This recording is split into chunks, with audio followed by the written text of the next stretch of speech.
Hello, hello. Welcome back to Mixed Combat Radio and the Beauty of Boxing and Texas boxing scene. Since technically this is now going to be a three-way collaboration. All live shows would be on patreon.com/Training Now Network, but all uploads would be to all three channels. So very, very excited about that, and a lot to get into on today's show. Going to talk about Lomachenko, Haney. Going to talk obviously about Anthony Joshua's comeback. We'll talk about a lot coming up as well. And I'm joined by the lovely Melody Joy from the Beauty of Boxing. Melody, how are you doing? Good. How are you guys? Just fantastic on this lovely Friday evening. Double check that date. And obviously, also Gary, the one and only Gary from Dallas. Gary, how are you? Tre Va. That's Italian for three-way. Okay. Because there's going to be a three-way show in the I town. don't know what y'all. I don't know. You guys have some dirty heads. I don't know what any of y'all are talking about. We're jumping in full freaking fledged. I don't know. Three-way show. That's what I meant. Dirty minds. Yeah, we totally. The immature ones. I understand that. Yes. We're sorry. Back to you, Gary. How are you doing? It's good to be back. We had a Harlem Eubank show. I don't think anyone watched it. Did you watch the Harlem Eubank fight, Matt? No. It was on the Zone. There's one. When? It was this morning. Well, this afternoon, or it would be. Yeah, I mean, it was on at 4:00 my time, so it's like 2:00 where you guys were. No, he's we not didn't. impressive. He's not. It's Harlem Eubank. He's athletic. He's just like he's not good. I'll be honest. Whenever I think of the name Harlem Eubank, I just think of the Harlem Globetrotters. Like that's all I think about. So it doesn't work. I like names that are named. I know that's not a city. It's a part. But I like names that are named after cities. I think that's a cool name. It's a borough, right? Like it's part of it. It's the upper. Because it's Upper Manhattan, right? Upper Manhattan, yeah. Yeah. I got lost in Harlem once. That was a good time. You got lost in Harlem? Yeah. It's not a bad area. No, it's not bad. It's not a bad area. Everyone thinks it's like the worst place. It's not. It's not a bad area. I don't know, and it was bad, I never want to go back. I'm okay. It's like getting lost in like a taller Linwood because all the buildings are taller, obviously. But it's like Linwood. Jesus. Or like that's the third time out there. Yeah, a lot of fireworks outside. Jesus. Or like maybe like a Long Beach, like not the best parts of Long Beach, but not the worst parts of Long Beach. Long Beach is good. There are places I would much. There are places that are much worse to be lost in than Harlem. Right? It's not. I don't know. Maybe years ago, but like if you go there now, it's really not that bad. Like I don't like. The Bronx is worse than Harlem. I don't know. I never been. But digressing, I don't want New Yorkers to get hating on us. I know. Gary, we have some big fights this weekend. By big fights, I mean none really that are big fights. Robeisy Ramirez, Isaac Dogboe. It's a world title fight. I know that doesn't mean much, right? But it is a world. It's a world title, a vacant world title. Which title is it for? WBO. It's top rank. It's got to be WO. It's got to be top rank. We should have guessed. The top rank belt. Yeah, Anthony Joshua as well, and his comeback fight, which I'll be honest, I don't know how the UK fan base is, but it's been very tepid in terms of interest for AJ's return. How many returns is he gonna have? A lot. You know what I mean? And are we still gonna give him like the sparks, like the fire, his name AJ when he comes out? Are we still gonna do all that this fight? I mean, yeah. I mean, you have to. It's AJ. You have to do the sparks, the fireworks. You gotta do all that. I mean, here's the weird thing. I think also because like we're in the age now, like the post Mayweather age, where like we're now facing guys that are stars that are taking L's, and they're coming back. And like for a long time, we had Manny Pacquiao and Mayweather, and none of them really took losses for a long, long time. So I think the idea of like an Anthony Joshua, who's a megastar in the sport, but taking a loss every second or third fight now, it's a little bit weird. I don't know if we're used to that really in today's age. He's a star, right? So he's always going to have star power. He's always going to be a draw, right? Like if Mike Tyson or George Foreman fought tomorrow, it would sell out. Once a star, always a draw. So I mean, I expect it to be a big showing. I think. I honestly think that this is the most important fight of Joshua's career. I really think that. And we can get into why I think that. Move forward. Yes, I think so too. Well, it's not a. It's a breaking point right now. He's at a breaking He point. is. No, I don't know how longer he can pull the fans. I don't know how much longer. That's my If he loses to Jermaine Franklin, Matt. Exactly. That's come on. He's not losing to Jermaine Franklin. Of course. I'm not picking him to lose. I'm picking him to win. Yeah. What I will say is this is not a tune-up fight. This is not an easy fight. This is not a get-right fight. This is a real fight he's going to be. I'm picking him to win. I think he will win because he can knock out Franklin. Franklin can't knock him out. Other than that, I think it's pretty close. He's got much more power. He can, you know what I'm saying? If the fight is a dog fight, he'll be able to knock Franklin out with that uppercut. Franklin can't really knock him out. Oh, you're saying Joshua's more power. Oh, yeah. Okay. Joshua's got more power than Franklin. Yeah. We were just trying to prove you wrong. Did I say that backwards? Did that come out backwards? I just heard it backwards. No, I did. No, I did too. And I was like, "Are we talking about Franklin? Let's go up his resume." No. I think I did say that backwards. Joshua can knock out Franklin, where Franklin can't quickly get rid of. Franklin can't knock out Joshua. I mean, if he did, it would be a culmination thing, right? It would be a barrage of shots. It wouldn't be a quick uppercut like Joshua could knock you out with. And plus, Joshua, I don't think has one punch knockout power in that sense. Like, I don't think he can change a fight in one punch, though. Could he? You guys are. I mean, I hope. I really do. I love him. Didn't you used to be the Joshua guy, Matt? On Name Redacted, he was the Wilder guy, and you were the Joshua guy when it was Wilder and Joshua? I don't remember it being exactly framed like that, Gary. I will say that I definitely, at the time, supported Joshua in the sense that he was getting demonized on that show a lot. Let's be honest about it. That show was notoriously, and probably still is. It was the Deontay Wilder and Keith Thurman show. So it's a weird combination of things. So, like, I think Joshua at that time, in terms of like the U.S. audience, was constantly getting like drugged through the mud. When I thought his resume was really good, I thought his fighting ability was really good. And I still think it is. Like, I'll put it this way: like, I know, like, we've had discussions about Joshua, and I know you're very negative on Joshua. I know Gary has a very negative opinion on Joshua. I don't. Look at that. For example, I think both of you picked Usyk against AJ in the initial fight, the first fight. Yes. I think I picked AJ in that first fight, hesitantly, but I think I picked AJ. The reality is that Joshua is a solid B+ fighter, and at the heavyweight division. Yeah, because he's athletic. He has there's such a gap in talent from the top 3 to then the bottom 5 in the top 10 to then the top 20 and 30. There's massive gaps between those people. Joshua's lack of expertise puts him into a lot of trouble against guys that have specialties. Tyson Fury, Usyk, Wilder come to mind. Jermaine Franklin's not that. I think the reality is that Joshua can beat everyone in the division that is not a high-level fighter with a specialty. So I still think AJ is the goods. I still think AJ is a solid guy. I always have. I just think he's faced really good fighters. Andy Ruiz clocked him with the shot, and then the fight changed after that. You know, we saw in the rematch, AJ was able to outbox Andy Ruiz very easily. You know, we almost won all 12 rounds in my book. Usyk is a fantastic fighter, a pound-for-pound level fighter that I probably didn't give too much respect to in the heavyweight division because he looked like shit in the heavyweight division. He was getting beat up by guys that shouldn't have beat him up. So I can see why I thought AJ could win that. I can see why you thought Usyk could win that.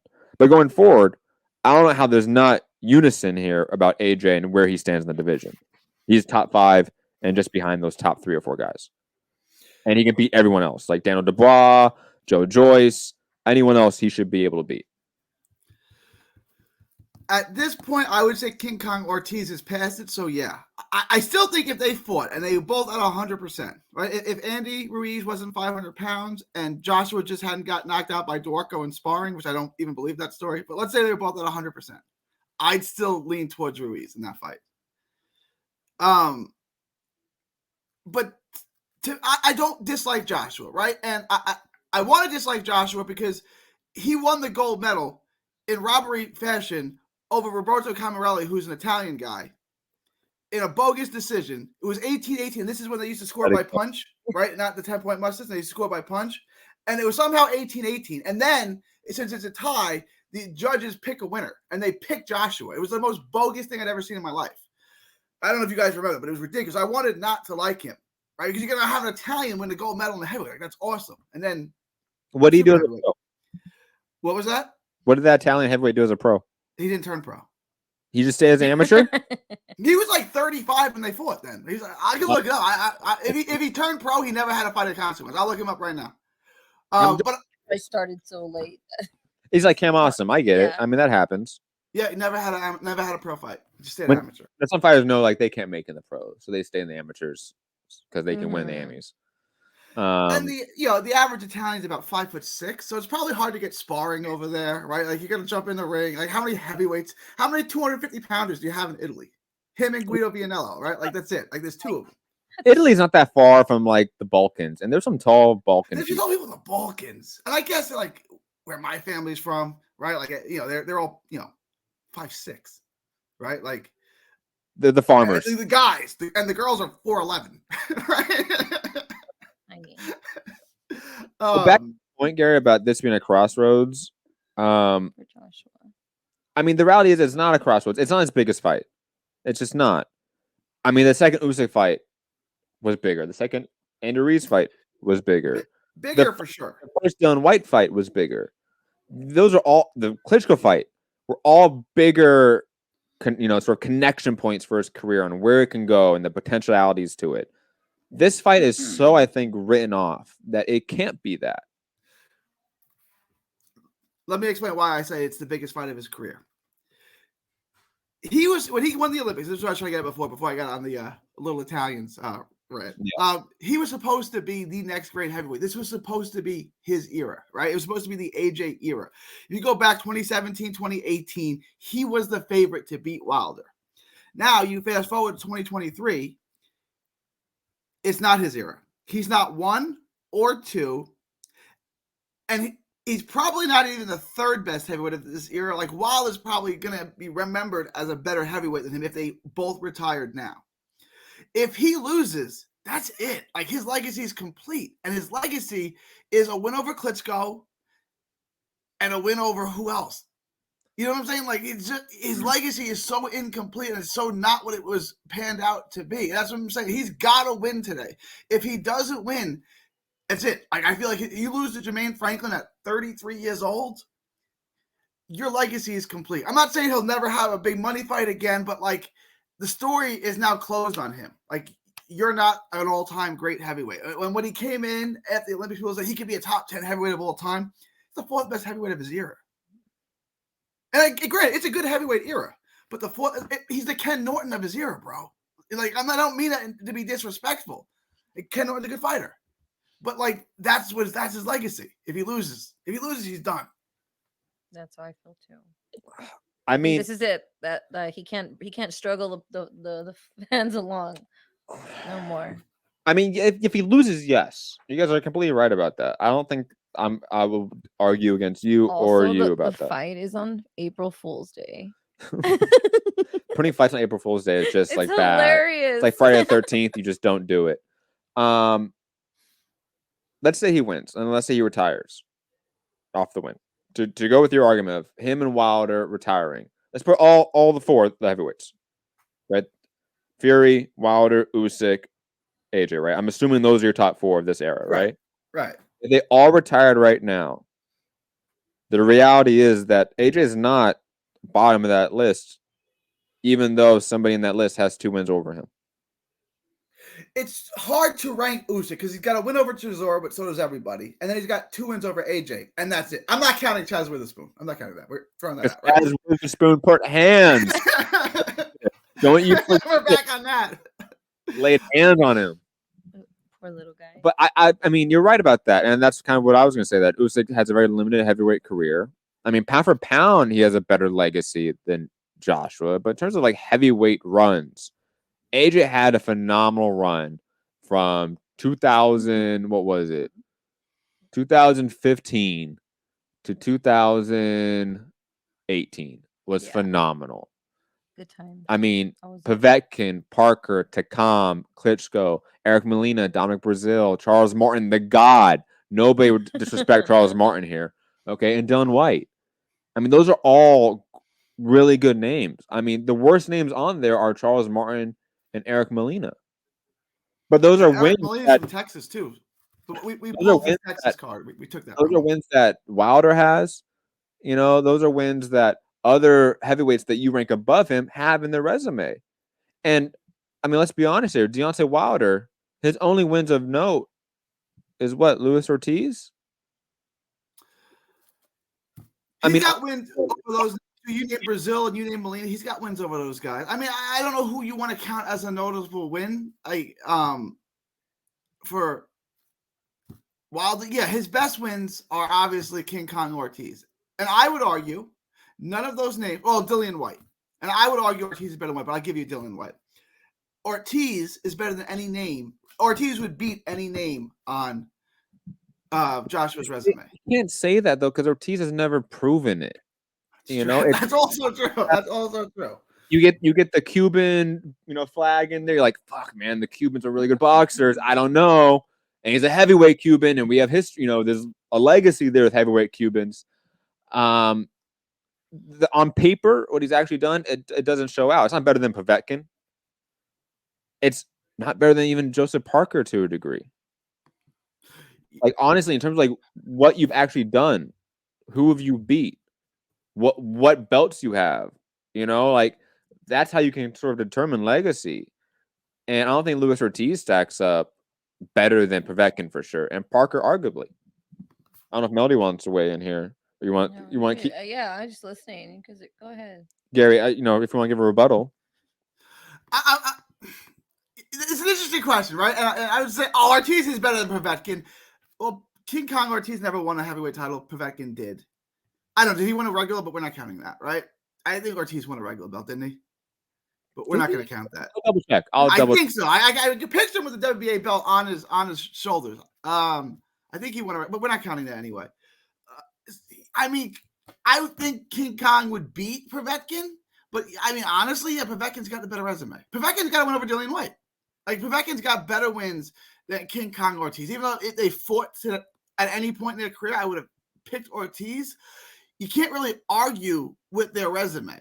I can argue I would pick Ortiz, but when you say who had a better career, yeah, I'm looking at he's got a loss to Reese, he's got a win over Charles Martin, Travis Kaufman. Like, it's not great. Malik Scott, Brian Jennings. I mean, those are the names he's got. And then he lost to Andy Ruiz, a guy that Joseph Parker beat.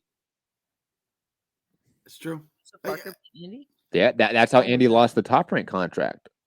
Oh, Remember, because they fought for the WBO heavyweight championship. They lined it all up for Andy to win it. And I think it was on like ESPN.com. Like it was like ESPN Plus didn't exist then, I think. And it was just on the .com or ESPN2 or something like that. It wasn't even on full ESPN. And Andy lost. And yeah, I think the fight was also in New Zealand or Australia too. And Joseph Parker went on to have really good fights. And Andy had to rebound. That's when PBC picked him up. And all that stuff. He's also a good drug smuggler. He's also a great. Oh, Allegedly. So I mean, I don't know, Gary. I just think that Luis Ortiz has talent. Like we're gonna talk about him when we're talking about like this era of heavyweights. He will definitely be talked about as like dark horse the division. If he was a little bit younger in his prime and he got better opportunities, maybe he could have done something more. Absolutely. I think that's a fair discussion to have. But to be like, nah, he's better all time than guys that have won heavyweight championships. I don't know. And he's almost like the gatekeeper. Yeah. And that, I mean? And it's okay to be the gatekeeper. And I'm looking at his resume. It's not bad. Luis Ortiz has a regular belt. Yeah, he didn't. He didn't. So it must have been some kind of regional WBA belt he had. I know he had. I can picture it right now. He had some belt. And I want to say, but okay, he never even had WBA regular, but I guess not, because what's his name had it for years. I'll think of his name. Who had the WBA regular belt for years? Well, Luis Ortiz wasn't active really at the top till post Klitschko era, anyways. Yeah. So automatically when Luis Ortiz was at the top fighting top guys, he was 1 old, 2 was post Klitschko. So then you only have Joshua and Wilder because they quickly consolidated the belts. Because you only had that Bermain Stavern and Chris Arreola fight, and then all of a sudden it was Wilder and Stavern, and then Wilder held on to it for 5 years until Fury. Any other thoughts, Gary? No, I'm kind of because I don't like Povetkin. Like I just don't. I don't like Povetkin. I don't think he sucks or anything. I just don't like. He doesn't. And you're right. Now I gotta live with that. Like, yeah, he's had a better career than Luis Ortiz, a better resume than Luis Ortiz. He clearly does. Yeah, he does. Like it hurts your soul. Let's go. Let's go. A little bit. Yeah. On the card of AJ. Here we Do go. we have anybody? Let me pull it up right now. We have Fabio Wardley versus Michael Polite Coffee. Kofi, probably. It's Coffee. It's a good fight. It's a decent step-up fight. Really? Yes. His last name's Coffee? Yes, that's how it's pronounced. Nice. He used to be a Deontay Wilder sparring partner. Where's this fight at? 02. 02. And he's from here? Yes. The United States? Yes. I forget exactly where he's from. Bronx, New York. Bronx, Oh, New shit. York. Sorry. Don't hurt me. I shit on the Bronx earlier. Michael. He's going to listen and just fucking next time he sees you. Yeah, beat me up. Ammo Williams is on the card too. Austin Ammo Williams. He's Who fighting somebody ridiculous. Like River Wilson Bent. But he's okay. Why? He's got decent wins. Why is he taking a massive step back? Yeah, that's kind of stupid. I mean, it's Matchroom. We'll see. And then they got Yafai in there. Another Yafai going in with a Mexican. Dude, a Come Mexican. on. All right. Galil Yafai is 3-0. He's facing a guy that's 36-10-1. That is a ringer right there, man. That is a guy you do not want. His what is it? Where'd you go? There. Go ahead, go to him. Look at his up. No. Stay. Stop. He's only been knocked out 4 times out of 10 losses. His BSI is -1. Yeah, he's good BSI. -1. That's no good. No, It's good. yes. The higher the BSI goes, that's the more risk they are. And the lower it's in terms of the so it's matchmaking opposite. system. Yes. And what about this one? For those that don't understand what we're saying right now, I know for a fact that the California Commission does this. I don't know if every commission does this, but they rate whether or not a match is acceptable or not according to BSI number, and that's related to a bunch of different factors. But the higher BSI number goes, the more at risk you are. So you want it negative. You want it negative. That's so like good. -1 is good. That means you can face anyone basically. You can go world championship, all that. Also because you have to stay in the point system, right? You have to stay within like 7 points. No, you have to be within 5 points. 5 points. Something So like let's say if you're a BSI of 0, you cannot face anyone over a BSI of 5, for example. But that's how matchmakers do it and all that. And on BoxRec, if you're have promoter access, you see that Galil Yafai's opponent is a -1 BSI, which means that he could face a world title right now. That's how good he is. 36-10-1. Matchroom has no idea how to Poor put Yafai. Mexicans against their guys, Poor do they, Yafai. Gary? They don't. They really, really don't. Like They've ruined guys. The thing Tough one. I'm so glad Rob's not here because he would get mad. British fighters are good fighters. There's nothing like extra special about them, most of them, right? Like there's not. And they don't really step on the gas. They're fundamentally sound. They box well, right? But they don't step on it. They don't really attack the body. There's nothing like, they're just like, okay, you're a good boxer. You. But when you get to this level and you get a Mexican who's just in your grill, pounding on you, punching you in the ribs, punching you, eventually they crack you, right? And these British fighters, like, they think it's the Olympics. It's like, come on, you're in a dogfight, bro. Like, you're not going to run from this guy because A, you're not that athletic, and B, you don't have any pop. Like, you can't, like, you have to sit and step. Like, it's just a bad matchup for him, right? And like, you see this with Mauricio Lara and stuff. Like, he's just going to beat you and break your ribs and break your bones. Like, and you're, like, trying to sit here and just win rounds. It's like, okay, like you might win a round or 2 or 3 or 4, but eventually he's gonna break your ribs and he's gonna stop you. Right? Like this is not how you know what I'm saying? This is not how you're gonna do this. I want somebody to like really do like a survey, like a study, so to speak, of Matchroom cards, especially in the UK. They don't have to be, but especially in the UK, where they match up their British dudes against Latin fighters, Wild. and they bring them Why? in, and these Latin fighters have way more experience, and they fuck up these prospects or champions in Josh Warrington's case. Because I know we've all talked about like a little bit off air too, like this is a reoccurring thing.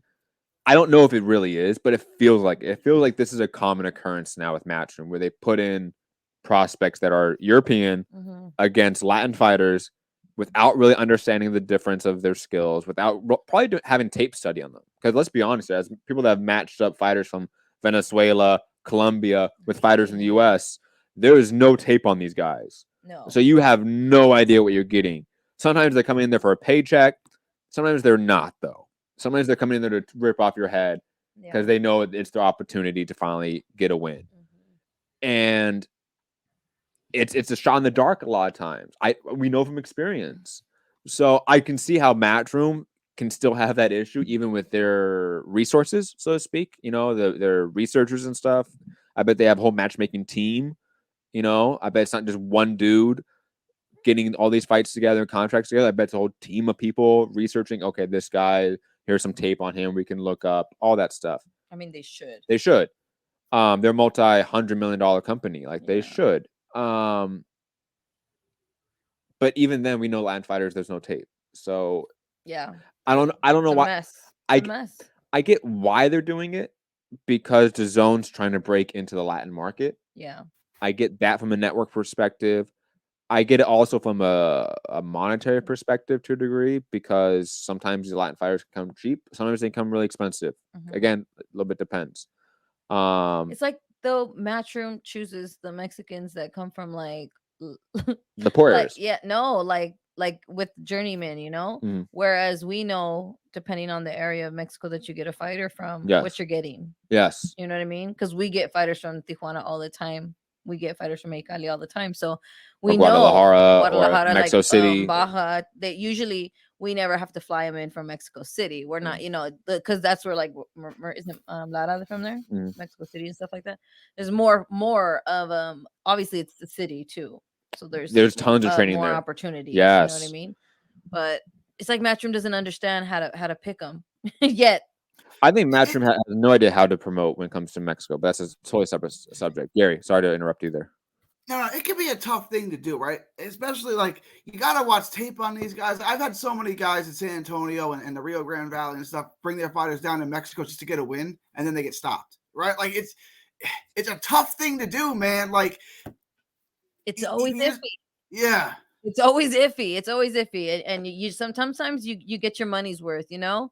Sometimes these guys come and they're like, I'll take that $800 and I'm going to still whoop this guy's ass. And it's all right. Or it's a lot about who you know too. Cause like there's certain fighters that we know that go down to TJ and stuff, that their manager, it seems, always gets them in the right matchup, and then go get the 3-win streak they need, and then come back to the States for a bigger fight. First round knockouts. You know? And then there's some that go out there that I know, because they've asked me like, hey, what do I do going down to Mexico? And I'm like, you should not be asking me.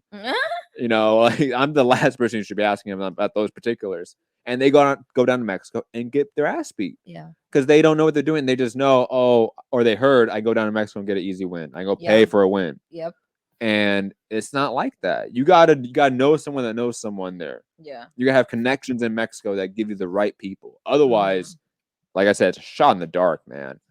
Galali FA, I'm not taking him to win. I think he's going to lose. They have all of these fighters who are skilled, you know, technically good fighters. You know, guys like Anthony Fowler and Scott Fitzgerald, right? Like those types of guys. Brian Rose, right? Like they're good boxers, but you can break them down, right? Like there's nothing to them. They're like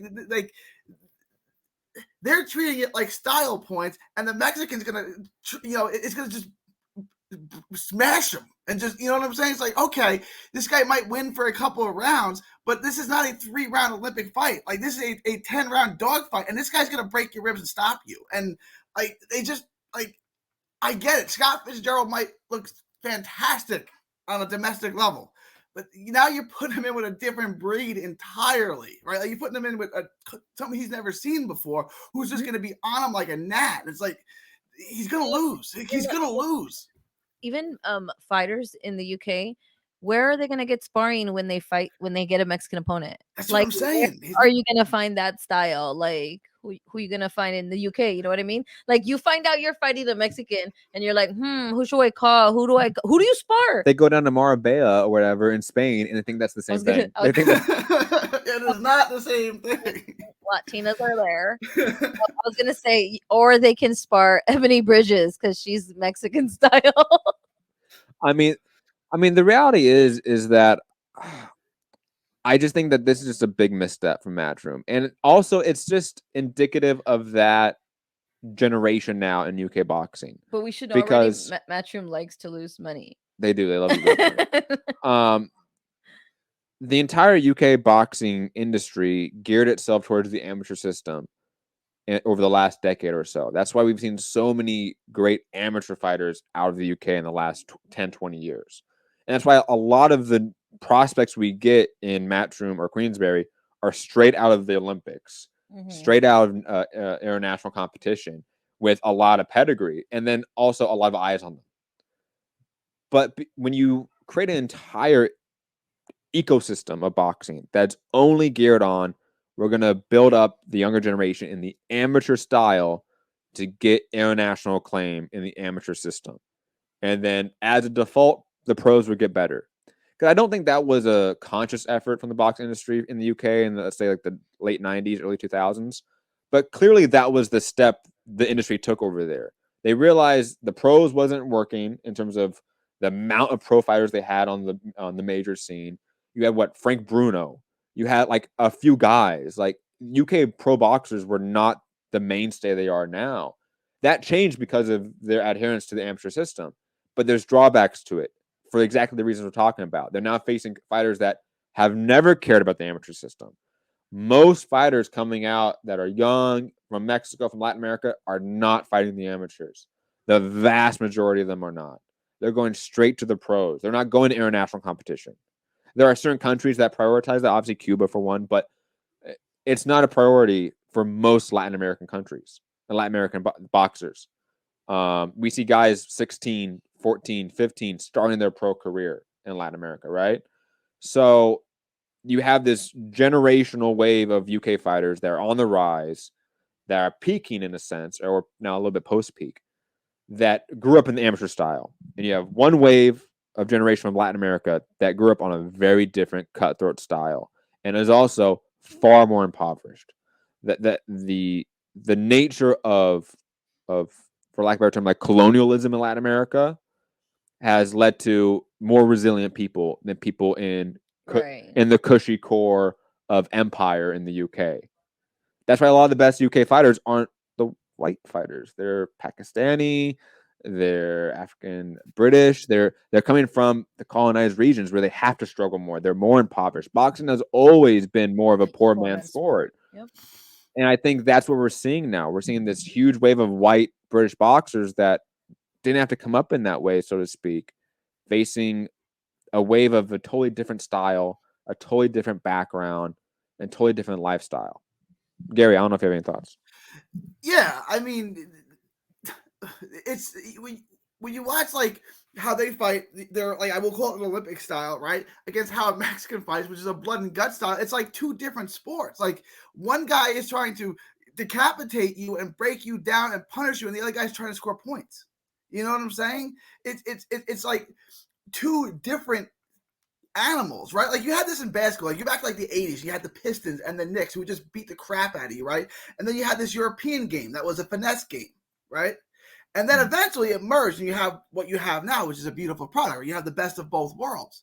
But like it hasn't merged yet, like in the UK. Like they're still trying to Queensberry's like, and then the Mexicans are gonna swarm you and attack you. It's like you're not gonna run from this for 12 rounds. Like you're not gonna sit here, you know, like Josh Kelly. Like I'm like, Josh Kelly's got to learn how to sit down on punches, deliver someone, and keep someone off of him. If he can't do that, he's going to lose against every single good pressure fighter. And if you just took Josh Kelly to Mexico to build up his resume, he would come back with a stoppage loss. I'm telling you right now, because they're just going to break you down. And it's not to say like Mexican fighters aren't intelligent fighters, because like that was like the Triple G thing that like was stupid, like Mexican style. Like that's all they have is just come forward, no defense. Because, you know, we've been in tons of gyms where it's predominantly Latin fighters, young fighters. A lot of them are really good boxers. Yeah. but it's never like that's the default. That we're only going to stay, like you said, at long range, with just pure finesse. There's always a point to it more than that just being the overall style. I think of like Hector Lopez, a good friend of the show, a good fighter. He's a very talented boxer. He can also be very mean. Yeah. And both are tools that he will use when one is called for. I don't see that in the UK predominantly. I see that the entirety of their style is just one of those tools. So they don't have that other thing to fall back into when they need to be meaner, need to be a little more grittier in their offense, or when they need to fall back and be more finesse and defense. There's no give and take. There's no switch from those two. It's only They one. Need a little fire under their ass. It's not just that. I think it's that it's a spice. They're missing a spice. And it's just the culture. Like if you look at a lot of UK boxing gyms, you get a lot of white coaches that are older. It's just a different culture, and it's fine. But when it comes into a contact with a different culture that has a very different ethos of fighting, and maybe has because of that, because of those differences, has actually a wider scope of the sport, has a wider understanding of the sport, wider IQ of the sport, then that rudimentary basic style that is very nerdy in a sense, it's very Poindexter in a sense, that it's gonna fail. It fails every time. We see that in like the high level where a boxer is very boxing centric and they come in against an aggressive guy and they can't adapt. Chris Colbert, for example, in the US, right? A guy that is finesse through and through. He can't convert. He can't switch it up to be mean, to be on the inside when it counts. He doesn't have that in him. I think the UK, they just don't have that as a gym culture, so to speak. Not that saying that none of them can have it, but it's just not the generalized culture there.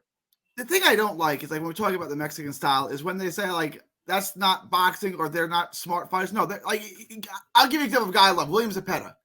He is so highly skilled on the inside. Say like that's not skill, that's just banging. No, he's really, really skilled in there. It's just not as aesthetically pleasing as watching like two Cubans or you know what I'm saying? It's not skill is absolutely ridiculous. It's just a different skill. It's skilled on the inside as opposed to using your skill and athleticism on the outside.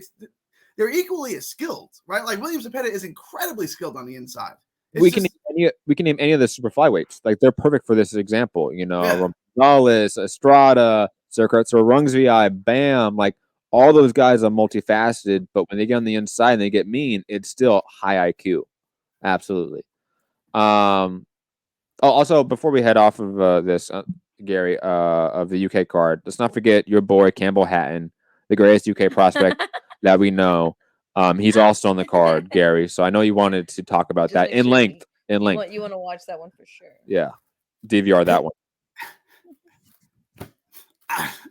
I don't understand this guy. It's nepotism, right? Like, but like I watch Harlem Eubank. Harlem Eubank's kid. I mean, Harlem Eubank is good. I mean, he's got skills. He's athletic. Like, okay, I could see investing in maybe someday he can turn that athleticism and that speed. He's got a really good jab. Like, okay, he's just not put it all together yet in 17 fights. Which, okay, maybe. Campbell Hatton, it's like Vito Melnicki. What is good about him? There's nothing good about him. There's nothing. Like, I can give you any show, and you watch the first. Like, you can watch the Top Rank show tomorrow, where there's all those young prospects like Tiger Johnson and Jahai Tucker. All those guys are 100 times better than Campbell Hatton, right? Like, it's not even close. Yeah. But Campbell Hatton's Ricky Hatton's kid. So hold on. I mean, Campbell Hatton's 10-0. He had 10 fights already. I think so, right? Yeah. Jesus Christ. How is he not better yet? I don't know. We've only seen 3, like. Honestly, yeah. I've probably only seen 2 or 3 fights of his. I don't think we've seen more than that. But real quick before we get off the UK. What? Did you hear, Gary, about Conor Benn? Oh, yes. And the board like threatening other commissions to not license him? What do you think's going to happen there? I think the British Boxing Board of Commission did the right thing in not licensing Conor Benn. Their conscience is clear. If they goes over and fights Eubank or anyone else, that's not on my watch. Like, I told them not to, and now they're not going to give permission to Eubank. It's like, that's grossly over paternalistic, right? Like, Chris Eubank didn't do anything wrong, but you're punishing him because, however it is, they need to give him permission to fight over there, and they're not going to do it because they don't like the guy he's fighting. But you're punishing the wrong guy. I understand what you're doing, but you're punishing the wrong guy. You're punishing Eubank for something Conor Benn did. And it's like, look, if Eubank wants to fight him, you're not doing it here. I can't stop you from doing it elsewhere.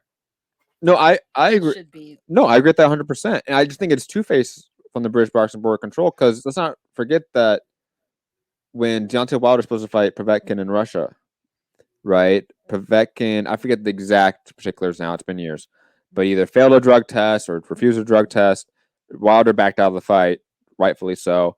But Povetkin went along with the fight, right? And the sanctioning body removed their sanctioning of it. I think it was like WBC or something like that, right? And Povetkin still had the fight. Yes. It wasn't. I watched it. Yes, I remember. It wasn't long after that Povetkin fought in the UK. Right. You know what I mean? Like, they just want to play. The reality, they're just trying to get that one up on you. Well, it's British, or they're. It's also about money. Well, yeah. Let's not forget about that too. I don't know the exact nature of the British Boxing Board of Control in relation to the government, in relation to its regulation. I'm transferring a lot of my understanding of the California Commission and my work with them onto the BBFC and how they function. Okay, so I might be wrong here, but the reality is that the funding for the commission comes straight from the event, right? So, for example, a boxing event in California, at the end of the night, the commission gets paid via check from the promoter, right? And the promoters getting money from tickets, from concessions, all that stuff, right? But the commission's literally handed a check by the promoter, and that funds them. We actually have to give it to them before the fight, actually. Before the fight. Yeah, we have to give everything. No matter what happens with the fight, they still get paid. Yep. So technically, it could all get canceled right there, but they still have their check. They're still going to cash it. And I know that they also get some level of taxpayer funding as well, but the vast majority of it is actually from the boxing events, from promoters specifically. Mm-hmm. So if you're the British Boxing Board of Control and you have now made a red line in the sand about Conor Benn because you want to save face about drug testing and all that, right? So you say you're indefinitely suspended. You're now also committing to no longer getting paid by Conor Benn's events. Mm-hmm. So the idea of Conor Benn now going overseas, no longer in the UK, and getting paid, and not only that, taking another UK fighter like Eubank and taking away potential money and funding for you, it now becomes personal by the commission. That's when the commission starts to get a little bit huffy and puffy about, whoa, you can't go commission shop. Petty. Right? Yeah. But when it benefits them, they will ignore those liabilities when it comes to drug testing, a la Povetkin. When Povetkin was coming to the UK, fighting Dylan White, fighting Anthony Joshua, there was no extra screenings for him. There was no hey, let's go through a probationary period. Let's have you drug tested for 6 months, and then you can fight. None of that. There was no caution about fighter safety. It became about the money, because now Anthony Joshua gets a big payday. Dylan White gets a big payday. Big payday for everyone, including the commission, because they get paid basically off a percentage off of the event and what it's going to make. Basically, it's not 100% like that, but it's somewhat like that. How many tickets you sell, how many comp tickets you have, that all goes back to a tax that you have to pay to the commission. Let's say all of your tickets are comp, you still have to pay the commission for those tickets that are sold but not sold. So it's all about money. It's all about funding. And because most of the funding comes from the events, the commission lives and dies on them. Yeah. I'm not saying it's right or bad. I'm just saying that's the way it is. And I think that the reality is that Conor Benn is now in a situation where he might have to fight people that aren't UK fighters because of this issue. Because the British Boxing Board of Control can go to any of these commissions worldwide and say, don't license him. And not every country has legislation on this, but the big ones like the U.S. has, where you can't commission shop if a fighter is suspended. And I know there's been some loopholes about that through the years, but it mostly does stick. Yeah, they're pretty honorable. I mean, I know from my experience with having fighters that are suspended in other states. Yeah. If you're not if you're not really greasing the wheels, you have to pay those fines. You have to somehow Figure get it them out, work lifted, it you out, know. It's very difficult, but it ends up paying money. You know, for example, a fighter skipped out on ticket money, for example. They didn't return ticket money. The promoter has them suspended by the local commission, and that fighter goes to another state. That fighter can't fight again until he pays the original commission and pays the promoter specifically. Because we've had to pay promoters. We've had to pay old promoters. And it, I mean, even though they took like a tiny cut, like $900, right? Like, oh, he screwed us over. Well, give us 900 and we'll let it go. But the bigger your fighter is, the more that is. So it is, there is red tape about it. I think the British Boxing Board Control is fully in its right to say, hey, Saudi Arabia Commission, don't license him. Just like Saudi Arabia's commission is fully in its right to say, we don't care. And I think you're right, Gary, that it's not fair for them to then try to punish Chris Eubank if he wants to go fight Conor Benn in another country. I think it's hard to sort of penalize fighters in that way. I think it becomes a little bit of a loop, a gray area there. Because the only reason they can do that is because he's under licensing. So if he's not under licensing in the British Boxing Board Control, he's not under their jurisdiction. So, you know, do you just wait till you're no longer licensed to go do those international fights? Because then you're no longer under the jurisdiction of your home country. It just becomes very weird and very complex. But this is regulation in boxing and drug testing in boxing, which has always been a fucked up situation. Gary? So is it possible like Conor Benn's days of fighting in the UK, at least for the foreseeable future, are over with, right? Yeah. And then, okay, so the way it works in the US is you can apply to any state you want, but then the other commissions are supposed to oblige by that ruling, right? So if you apply to New York and New York says no, then Nevada and Texas and every other commission is also supposed to say no. But you get to pick, and typically what state do they pick? Texas, right? John Scully, Tommy Morrison, Evander Holyfield, Antonio Margarito, they all pick Texas, so Texas approves them. But if they approve you, the other states don't have to oblige by that. So if Texas says yes, and then he wants to fight at Madison Square Garden, New York can still say no, but you can't reverse it, right? Like you can't commission shop like Matt says, right? You can't say, well, Texas said no, California said no, but South Dakota said yes, I'm going to fight in South Dakota. Once it's no, it's the other. How many commissions are there in the U.S.? 48? Well, I don't even know if that's technically true, Gary. I don't think it's because look, if I try to get a license with California and they deny me my license, there's no suspension. I'm not under their jurisdiction. You can just go to somebody else. You can go to another commission. The other states are supposed to. This was the John McCain Act. They're supposed to oblige by the original state's rule. You could pick any state you want, but the other commissions in the U.S. are supposed to oblige by that. But I don't know what happens if you don't, because we've seen what happens when you don't with Evander Holyfield. We've seen it, right? He's fought in like weird states that was like Kentucky and stuff. Like, okay, sure, yeah. We don't get boxing. This don't have commissions, right? I think like South Dakota doesn't have a commission. There's some other ones that don't have a commission. But and there's the native, the Native American reservations, right? I mean, also they don't have to really, their own board. I mean, because you spent a little more time than me dealing with commissions and stuff. My understanding is if you're denied licensing, it's nearly impossible for other commissions to know that.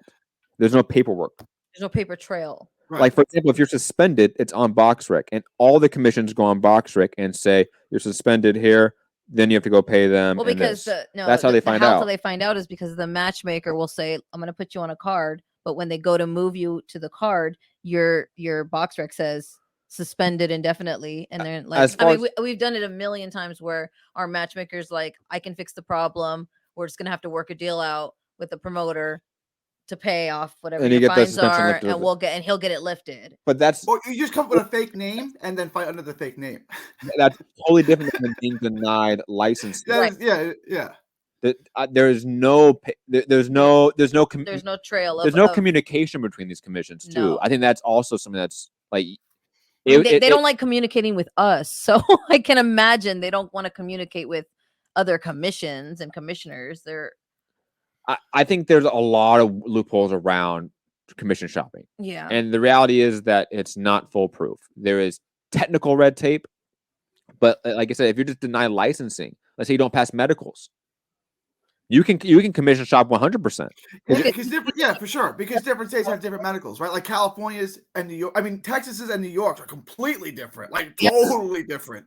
Yeah, you guys get 3 tests. You guys in Florida, like you got blood in you, and you weigh on. Great, get in the ring. Like you guys don't give a shit. I was like, when the guy told me it's eye, blood, and physical. Mm-hmm. That's it. But they don't even do the full combative trio, don't they? They just do 2. They just do HIV testing. That's it. It's 3 things. We have like full metabolic panels. We have MRI. We have the issue with Conor Benn is that he is suspended. He was not denied licensing, right? Yes. Yeah. Like it was an issue of like actually his license was up. No. There's a loophole here, and BBFC just indefinitely denied him licensing. No, because then that's a loophole, and Conor Benn should be able to fight wherever he wants, and it's fine. But he's suspended. He's actually full on suspended. Yeah. Right? Because again, I haven't kept up with the Conor Benn story because I just saw it today. And I'll be honest, guys, it's the UK, and he's got werewolves. Do we have to care that much about the UK? I mean, they're not peak anymore. Like it's not 2018, guys. For the UK boxing, we don't have to pretend like UK boxing's like the end all be all anymore. Remember Gary, when everyone was like, the UK boxing, all the fans there are better, all the events there are better, all the fighters there are better. Dude, the UK boxing fans are something else. Do not argue with them on Twitter.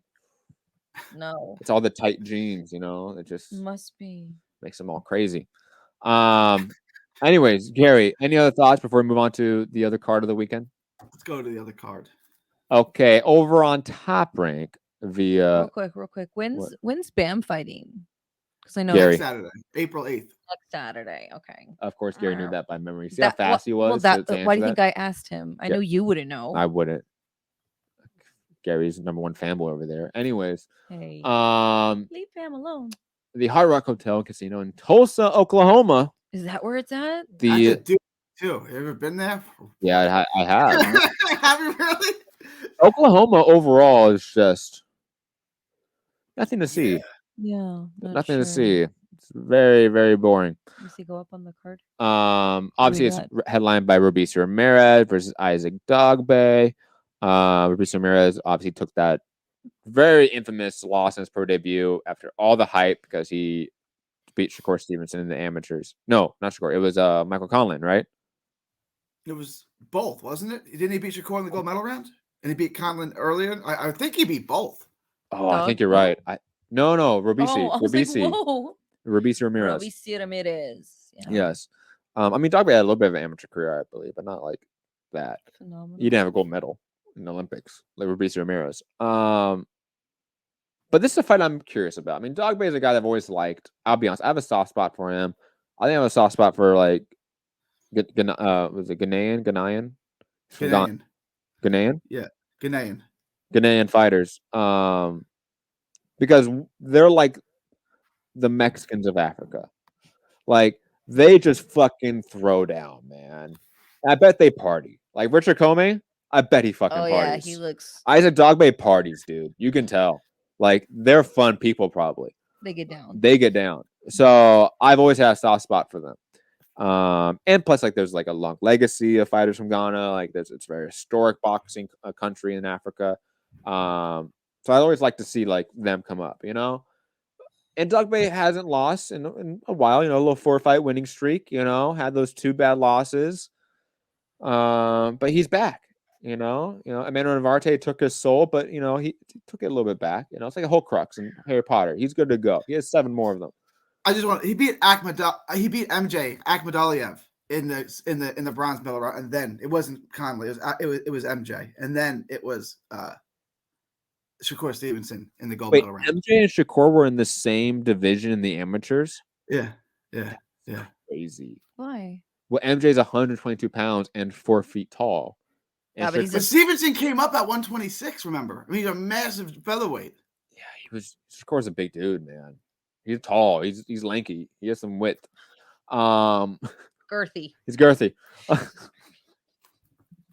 But Gary, Melody, any thoughts about Dogbe Ramirez? I'm picking Dogbe by with my heart. I don't know. I'm gonna go with Ramirez. Fuck, He's got to win.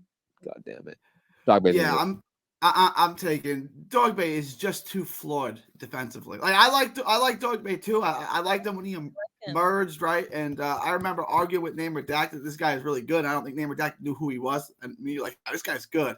But like when he stepped up and he's facing good offensive fighters, he gets hit way too much, right? And I think Ramirez is gonna pick him. It'll be fun for a while, but I think later in the fight, Ramirez just punishes him and I mean really beats him up. So I'm taking Ramirez.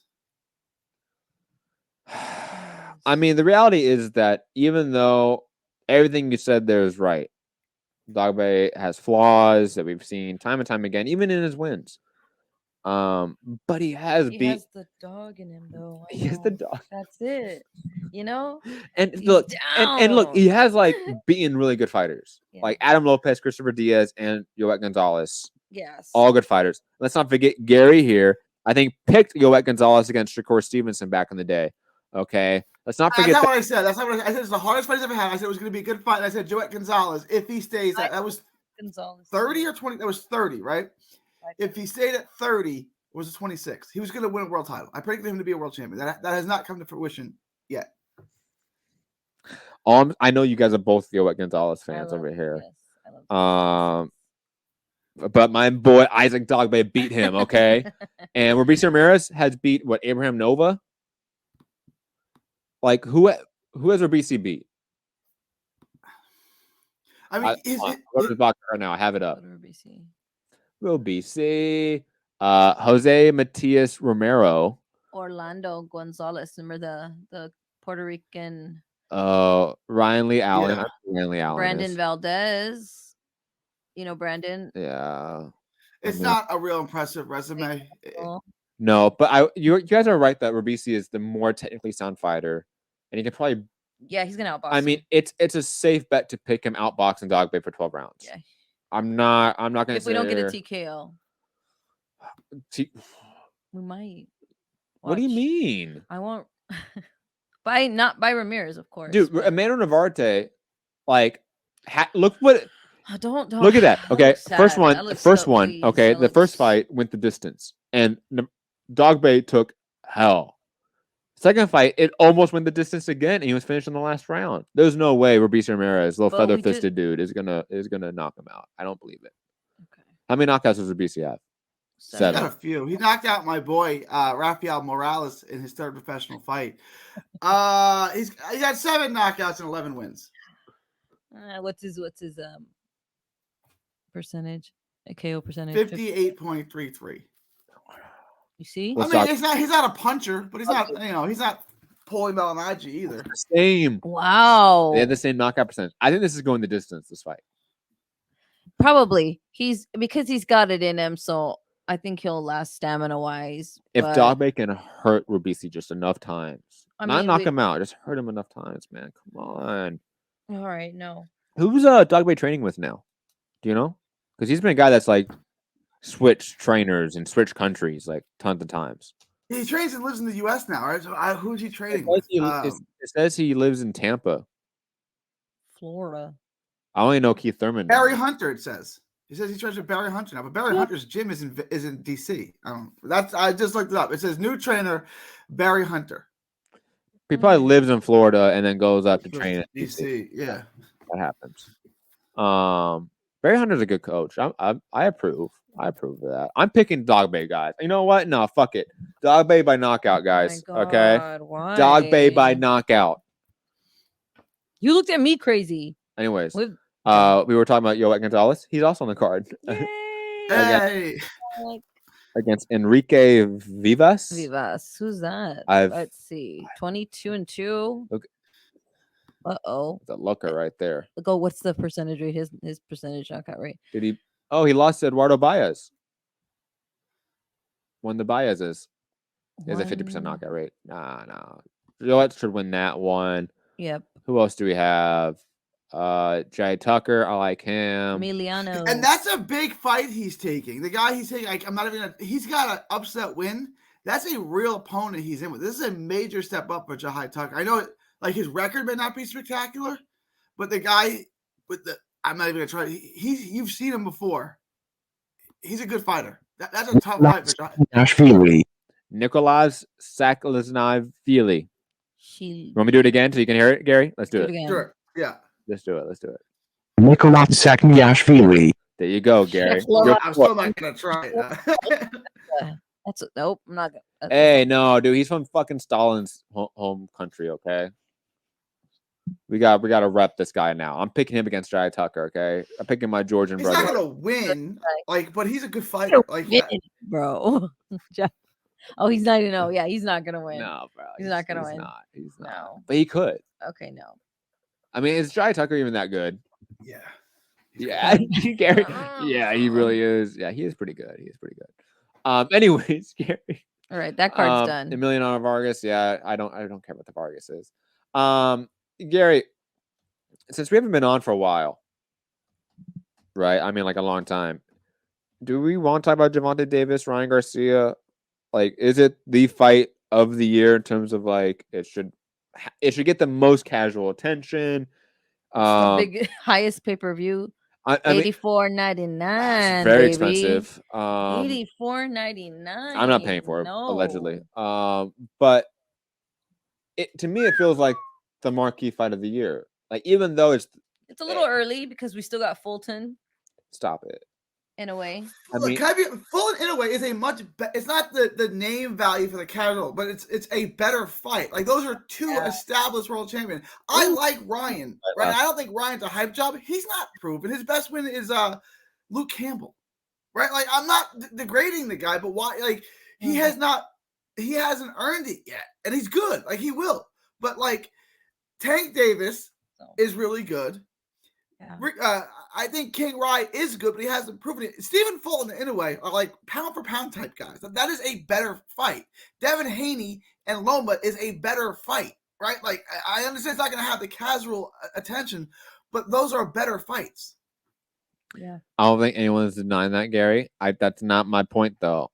Is this going to be bigger than a Wilder fight against Andy Ruiz, in the summer? Is this going to be bigger than Canelo versus Jamal Charlo or something like that? Yeah, like, is Tank Garcia like potentially the biggest fight that's realistic this year? I know obviously we don't have. No, I don't think so. You don't think so? No, we still have Canelo. I'm just kidding. Like, I was like, Canelo's gonna fight at least twice this year. Well, I mean, Canelo Ryder is happening, but that's not bigger. I mean, Canelo is bigger than Tank and Ryan. I know, but I know there's people out there that probably will think that. But like Canelo versus Jamal Charlo or Dave Benavidez, like, is that bigger than Ryan Garcia versus Gervonta Davis? Which seems to have like this. It's got a lot of appeal because it'll have like casuals and like hardcores. Yeah, like. But you don't think that like this fight has hardcores too, and it has like a young audience to it. It has. No, I think Tank and Garcia both are little rising stars. Like it's. Like too rising of a star where like it's not, they haven't peaked yet, so it's not going to do as big as their peak is on social media. You know what I mean? Not in the ring. I mean, great, the knockouts and everything, but I think they're just like really still. No, neither one has proven themselves to there we go. I'm not talking about like how good they are as fighters. I'm talking about eyeballs on the event. Like, are more casual eyeballs going to be on Gervonta Davis versus Ryan Garcia than any other fight this year? I mean, potentially the only Canelo, right? Like, but besides Canelo, yes, right? Like, because like you got return, like Spence Crawford. If that happens, I think. Well, yeah. What if Spence? But Crawford that's not. happen? That's not happening. That's never happening, guys. We have to get over that one. Keith Thurman. No, I agree. I don't think it's happening either. Like, there was. Everyone said there was going to be big news announced this week. Well, the week's over now. It's 10:00 where I'm at. Where's the news? Saturday could still be the week, Gary. because it's gonna get announced on Saturday. That's what's gonna happen. It depends where you begin and cut off the week. Okay. It's Tomorrow- not. Yeah. Actually, because Roy Jones Jr. is getting in the ring again, so tomorrow's kind of a big deal. I mean, Gary is biblical Christian here. I mean, Sunday is the last day of the week, right? That's the day God rested. It's day of Sabbath, isn't it? Well, no, Saturday's the day that he's resting. Oh, well, that's the Saturday. Jewish. Yeah. That's I right. don't, That's I right. don't That's have an right. idea. That's that Gentile. Yeah. Change. I'm to a it. heathen, so I don't Heathens. know. I don't know of such things. Well, Anyway. Sunday is the day that Jesus rose, which is why Christians rest on Sunday. But no, the calendar Saturday is the last day of the week, right? I know, like the weekend, but I mean that's like I was wrong, Gary. Okay, I admit I was wrong about the joke. Yeah, Saturday's the last day of the week. Yeah, It's still Saturday. I understand. Like I'm not taking it. No. I understand, guys. Who's on the card though? Roy Jones. Tell him. I don't want to get there yet. I'm still talking Gervonta Davis real fast. I love Roy too. That's the GOAT right there. Roy's the GOAT. Dude, I need some Roy Jones Jr. news in my life. Come on. Fine. All right. I'll just say this before we end this segment. Okay. I'm thinking about segments here. Okay. And cutting it off as a video. Gervonta Davis, Ryan Garcia is the biggest fight in boxing this year, except for Earl Spence, Terrence Crawford, which is not going to happen. And the reason why is because it has built-in young audiences of the African-American population, the Mexican-American population, and just young casuals. Like there's a whole TikTok, Instagram generation. Yeah, I can't even get a part of it. Like I get TikTok, but like I don't get TikTok. Like I don't understand what's going on. Like Ryan Garcia has it in with the Paul brothers. Like yes, I think it just has a totally different casual audience. It's got a YouTube audience. It will get more traction on mainstream news outlets than any other fight this year. I can almost guarantee it, except for a few fights that might be bigger, but there are only a few. Yeah, Spence, Crawford, maybe Canelo, Charlo. It's also like it's gonna be big in that like YouTube-y like Gen Z, online what is it, Gen Z Yeah. era, because we have so much history on social media from these guys. Do you know what I mean? There's so much crap we could throw at Ryan. Like there's tons of photos of him wearing freaking crop tops, getting beat in sparring. There's all this dumb stuff that you could talk about. You know what I mean? So I mean, I think Garcia Tank is gonna be, big, like you say, because of there's so much we could talk about. Tank, strangling a woman in the basketball, DUI, the hit and run. I mean, there's so much juicy nonsense in this little couple here. It kind of clicks or ticks every box for like a casual sporting fan. Yes, because they want an intriguing story, they want drama, they want some scandal. Yes. Like that's the American zeitgeist. Both are scandalosos, both of them. I mean, Ryan Garcia is now an advocate for mental health too. Yes. So Lexapro. I just think that this is massive. Like, I mean, we rarely get this fight. Like this is. But not only that, we're getting Valdez, Blue Nose, Adam Lopez on the undercard, rematch of right? That. The I like rematch that. Yeah. On the undercard. That sounds good. No. It's not? No, that's Loma. That's Haney Loma undercard. You mixed up topics there. It's okay. I did. Look. Yeah, they're right next to each other. You messed up on the notes. It's okay. Anyways, Gary, any other thoughts on Tank Garcia? No. We all picked Tank to win the fight. Is that? Yes. I want Ryan to win because I like him and he's Mexican, but he's not. I get so weary. The way he the way he picks his chin up. It's just it's gonna be a knockout. It's gonna be. He gets knocked out like Leo does. Yeah, but I will give him this. I think Ryan Garcia will be winning until he gets knocked out. Right before they scrape him off the canvas, he'll be up on the cards. Yeah. He can make it, pull through, Ryan. Let me find out in BoxRec now because you brought it up. Gary, have you heard about Roy Jones' next comeback fight? I heard about this like yesterday. Okay, I feel like we have to talk about it because it's not just Roy Jones Jr. fighting, right? Right. It's Roy Jones fighting against a UFC legend and Anthony Pettis on a UFC fighters now boxing promotion, Jorge Masvidal and Gamebred Promotions. And it's also the fourth event of a promotion that I didn't Never even know heard was of. happening. I didn't even know this was happening. And plus, there's like Luis Feliciano on the card, who's a decent, Right. Fighter. California boxer, great. prospect, so to speak. You have The crazy thing is though that Anthony Pettis, even though he has a MMA background, this is his debut. Why is Roy Jones Jr. fighting a debut? I don't care who. You know how? Why? It's fights in Wisconsin. Have you ever heard of the Wisconsin Commission? No. That's why. That's why. The promoter is George Masvidal, right? Jorge Masvidal, yes. Wow. Yes. Okay. And you also have Vitor Belfort versus Jacare Souza. Again, both former UFC fighters. One making their pro boxing debut. You have Jose Aldo versus Jeremy Stevens, who again two former UFC. Jose Aldo. Okay. Because Brazilian, Portuguese. I know. The J is different. As soon as I heard it, I was like, oh no, that sounds right. Yes. Perfect. Jose Aldo, Jeremy Stevens, rematch of a UFC fight. Again, both making their boxing debuts. Then you have Luis Feliciano. You have Pearl Gonzalez, former MMA fighter, who decent star. And then just former MMA fighters all across the board. Like it's 13 fights deep, bro. And it's tons of debuts. It's tomorrow, guys. And if you're watching this on YouTube, it's today. Where can we watch? I don't know. It doesn't say it has any streaming or anything, so I don't know. But Gary, I know it's one of your all-time favorite fighters, Roy Jones Jr. The GOAT. I mean, honestly, one of the GOATs in a lot of different ways. GOAT. He's not. GOAT. He's not the GOAT. You know who beats peak Roy Jones Jr.? Nobody. Sugar Ray Robinson. Nobody beats prime Roy Jones Jr. Marvin Hagler. I'll let you tell. Nobody. I love Hagler too. Nobody. Who doesn't like? If you're my age or older, everyone loves Marvin Hagler. About having that dog. Like, we all loved Hagler, but he didn't beat Roy Jones. 160 prime Hagler, prime Roy Jones. You're picking Roy Jones is way too fast for him, and like Roy Jones was a hitter too. Like Roy Jones is. Tommy Hearns. Tommy Hearns didn't have the speed and reflex of Roy. What? Roy was something else. Roy was something. I need to do some research tonight on Roy. I just want to see what we got left in the tank tomorrow. You know what I mean? And it's gonna be fun. I'm gonna be 40 this year, right? So I grew up in the 90s. So you got the three GOATs: Roy, Griffey, and MJ. Those are the three GOATs. No one's ever done it better, and I don't think anyone ever will do it better.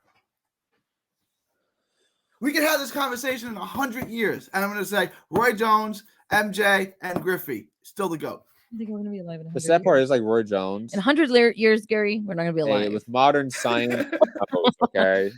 I'll come back in 4 years and we'll ask a question. Okay, let's give it. One of these days, Gary's going to actually go through that resume of Roy Jones. And I know his resume inside and out, man. His resume is good. On his resume, honey. To quote Roy Jones Jr., they say, I beat nobody. No, I just made him look like nobodies. Ooh. Y'all must have forgot. We had in the background. He got a song and everything. Let's go.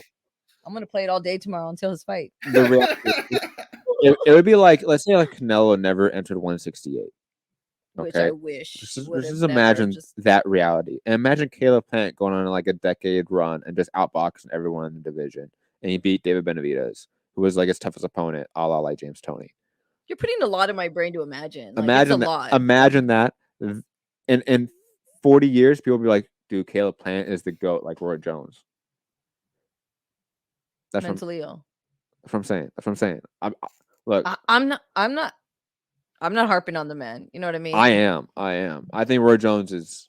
He's not one of my favorites. Look, so it's okay for me. But I like the minis. I'm not gonna get into this. I know, like, it's just gonna be triggering a Gary.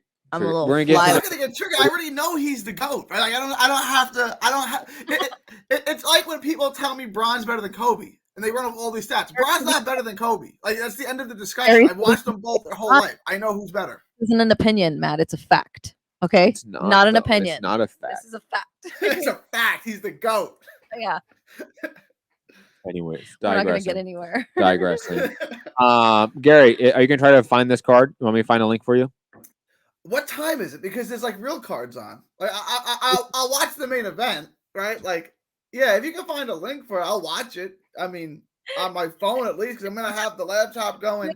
and the TV going. So what do we have tomorrow? We have Franklin Joshua in the morning. We have And then Robis Ramirez, Isaac Dogbo. Oh, that's right. So it's just more, yeah, I'll definitely watch it then. I'll have it on the laptop. Yeah.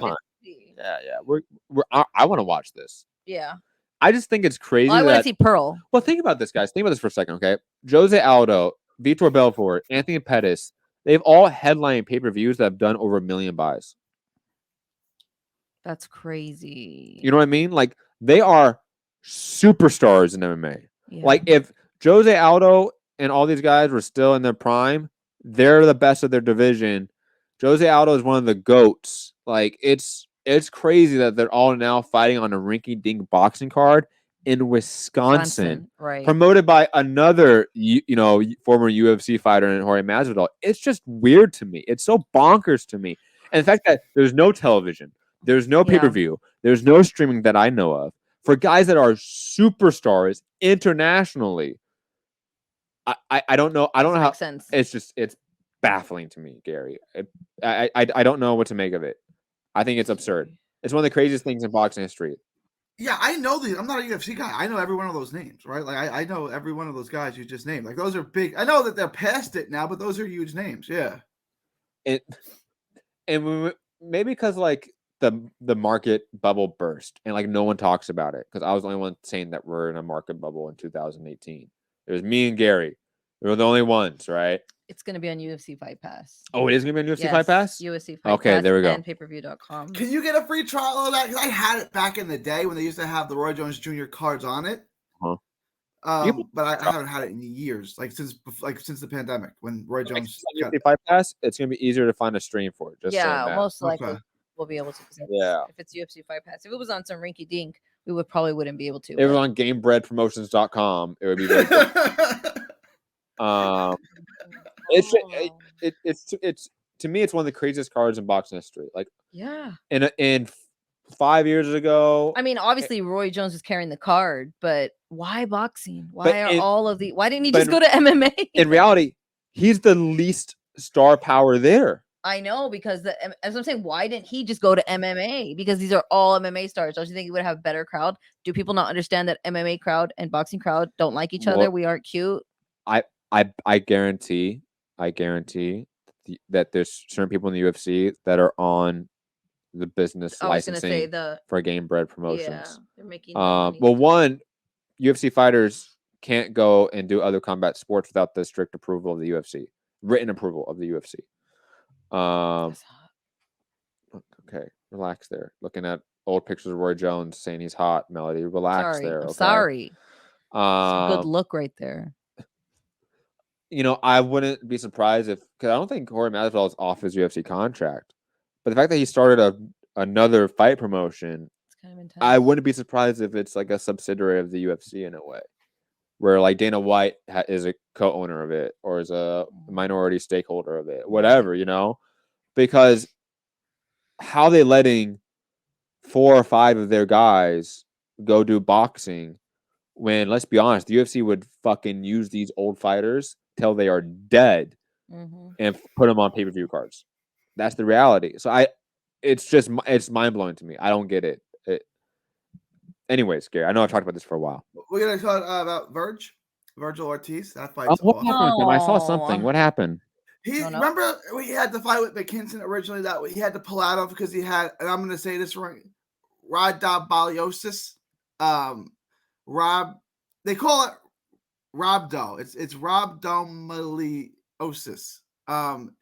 It's a serious medical condition that can be fatal or result in permanent disability. Rhabdo occurs when damaged muscle tissue releases its proteins and electrolytes into the blood. These substances can damage the heart, kidneys, and cause permanent disability or even death in extreme cases. He had this. This is why he had to pull out the McKinson fight. And he says it has nothing to do with the weight cut, that he's just fine making the weight, that this is just a genetic thing, I suppose, and that he's dealing with. I don't know, because he only seems to get it when he's in camp. I'm not accusing this of being related to the weight cut and saying that maybe he should move up to 54. I have no idea.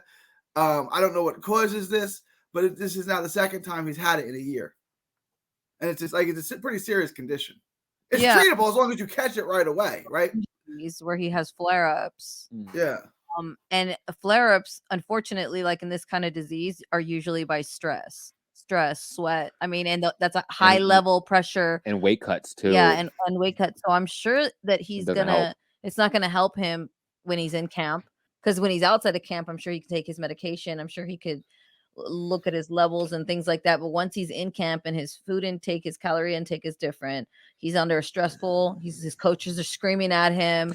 You know, I've been in the gym; they're crazy. So, and the reality is, like, a weight cut is so damaging to your organs. Yeah. It's so damaging to your kidneys. It's very damaging to your liver. unless you're Filipino and then they just like walk around at 150. They just don't cut weight. They No, just don't. they just don't. Imagine Manny cutting weight.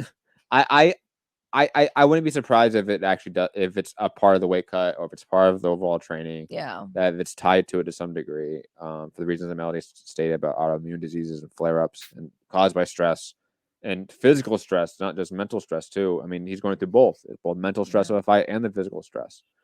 I mean, this is one of the situations where, like, okay, we've seen other athletes that, you know, across other sports too, that their bodies just aren't meant for it. You know, like, they could have all the athletic talent in the world, but they have a certain disease. How old is Virgil? He's 25. young. He's what, 24? He just turned 25. Like, he just turned 25. You know, certain athletes, like, certain ligaments aren't just built properly, so they're always going to tear their ACL or tear something. You know, like certain fighters, like, their hands are always breaking. Like, sometimes, like, the genetics just aren't there, unfortunately. Like pillow hands. Yeah, polymorphism. you know, like, and it's unfortunate. This might be one of those cases where, like, Virgil has to actually deeply reconsider his career. Yeah. You know, look, Gary, you know me, I would love to come on here and make fun of Virgil Ortiz and you being a fanboy of him, but I would punch you. this if is you did. serious. You know, like, this is like, this guy most likely will have to change his entire career or change how he conducts his career. Yes. And that in of take an itself is a extremely lot. Slow And uphill rise. let's be honest, you know, no disrespect to RGBA as a gym. He's not with RGB anymore. He's with wow, I can't think. Out in California, the trainer that you think sucks. Manny Robles, yeah. I don't think he Did you just say? Whoa. You He's a very nice guy. Did not. I've interviewed him. He's about Birch. He's a really nice guy. I liked him a lot. But you think off of this way, I think Manny is like a. Dude, now that you know him and you've been in the gym, though, he's nice, right, Manny? And he's a sweetheart. I've met Manny for years. I've always. Manny was one of my first interviews as a coach. Mine was Omar Figueroa. No, as a coach. He's one of the first coaches. Nice. First interview ever was Omar Figueroa. Oh, nice. Yeah, I love the figs. I think mine was Robert Guerrero. But digressing. Robert Guerrero, he was fighting Robert Guerrero when I interviewed. That had to be a fun interview because that guy's got the personality of wood chips, right? He's fun. Anyways, we were talking about Virgil with Manny. Oh, I think Manny is like a diet version of like reverse, yeah. Of RGBA and I can agree. And who's the other one from Diaz? Yeah, Joel Diaz, yeah. Because that's where we were. I think I was in like 4 camps with him, and I never ever heard of him getting sick, a disease, or even complaining of anything. Like, I have tons of footage of Virgil, tons. Mm-hmm. I never spoke to him for like 3 years, just recorded him all the time. Super weird. You know, I think it was Manny, Joel Diaz, and then Robert Garcia. In terms of the style they coach. But the reality is that I don't think any of them have the know-all. I don't know about their team. I don't know who Virgil's managed by. His dad.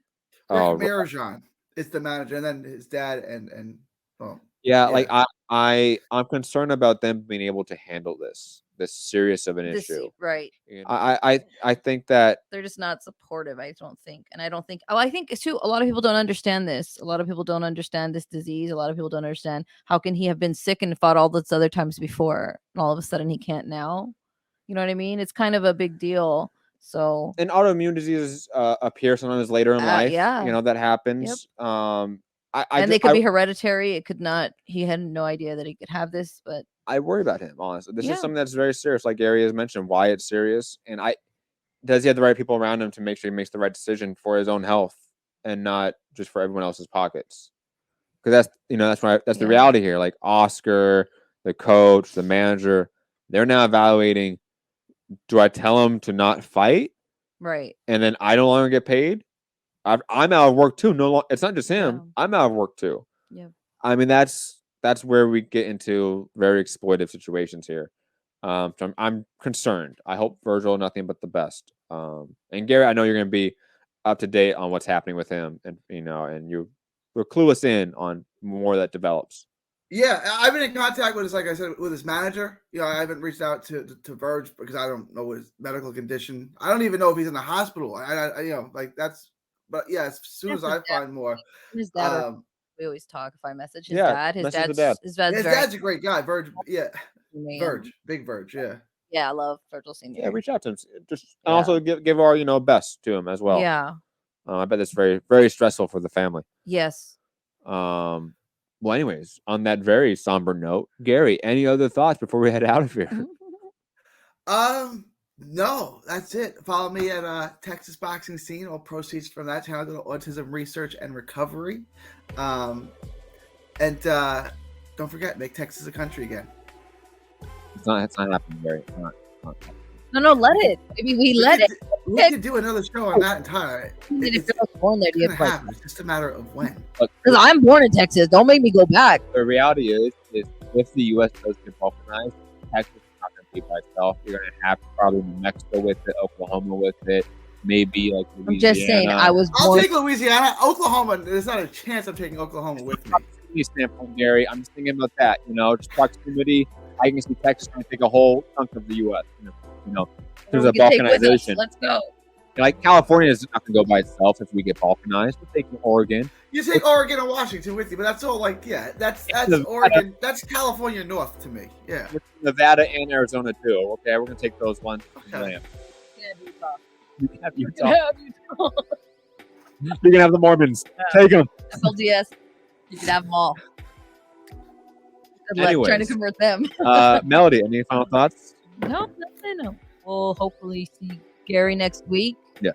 Right? Yes, this is weekly. Like I said, live shows on patreon.com/Trending Network.